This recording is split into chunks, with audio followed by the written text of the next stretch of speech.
Welcome back to Mia Civics Center. We are getting closer to the big night. Our congressional contenders have two unique punches under the glove. I'm sure you want to know the ins, the outs. But are these punches within the match's strict regulations, or are they too loose? Tonight, we are going to investigate the use of these congressional powers and unravel just what it means. By the end of the lesson, you should be able to identify the two main interpretations of congressional power, explain a strict and loose interpretation of the General Welfare Clause, and explain a strict and loose interpretation of the Necessary and Proper Clause. Come along!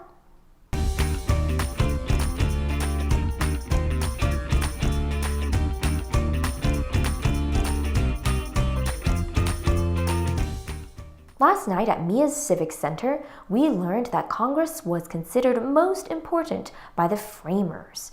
These guys are the prize fighters in our Friday night federalism fight. Still not convinced? Okay, let me just remind you. The expressed powers granted to Congress are found in Article 1, Section 8, Clauses 1 through 18 in the U.S. Constitution. That's right, there are 18 of them. But a few of them are so incredibly vague that maybe, just maybe, there are endless powers.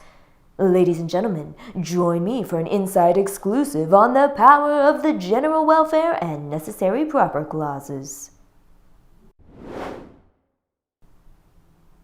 Particular phrases in the Constitution leave a lot of room for interpretation.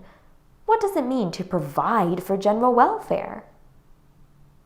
What does it mean to do things that are necessary and proper? Somehow, the nation has to decide what defines these powers. These particular phrases create differences in interpretation. Out of these differences emerged two separate corners, two groups of fighters poised to take the balance of power and the nature of federalism in their hands. In one corner, you have those people who say they hold a strict interpretation of the Constitution originally held by the Anti-Federalists. A strict view claims that the framers intended us to read the Constitution with a limited interpretation. They believe that the true meaning of these phrases are found directly within the wording of the phrases themselves or in other parts of the Constitution. The goal of this perspective is to limit the role of the federal government and empower state governments to lead the way. In the other corner, there are folks who take a loose interpretation of the Constitution originally held by the Federalists.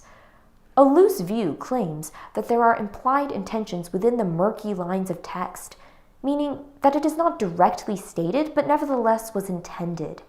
They argue that the wording is left vague on purpose so that Congress has wiggle room to create good laws as society changes. According to these folks, the framers understood that they could not imagine all the changes that the future might bring.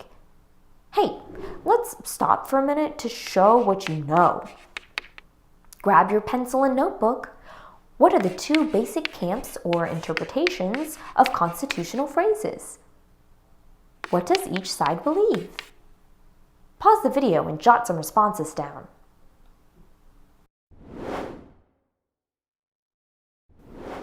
The General Welfare Clause is worded like this: The Congress shall have power to lay and collect taxes, duties, imposts, and excises, to pay the debts and provide for the common defense and general welfare of the United States, but all duties, imposts, and excises shall be uniform throughout the United States.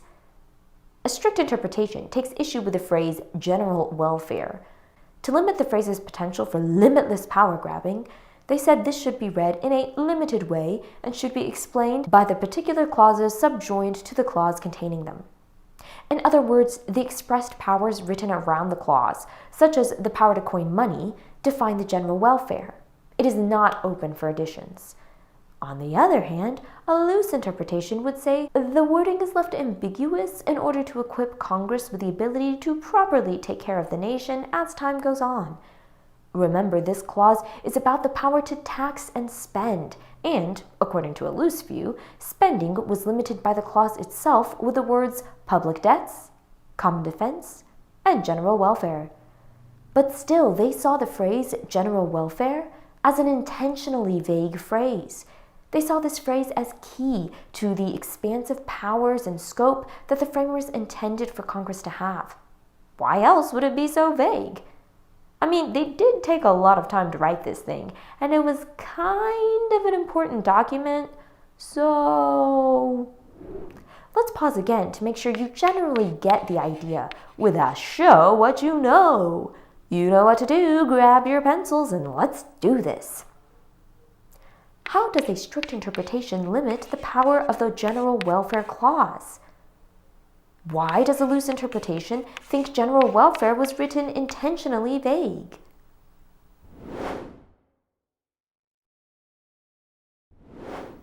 Let's hop over to the other clause that had the framers talking.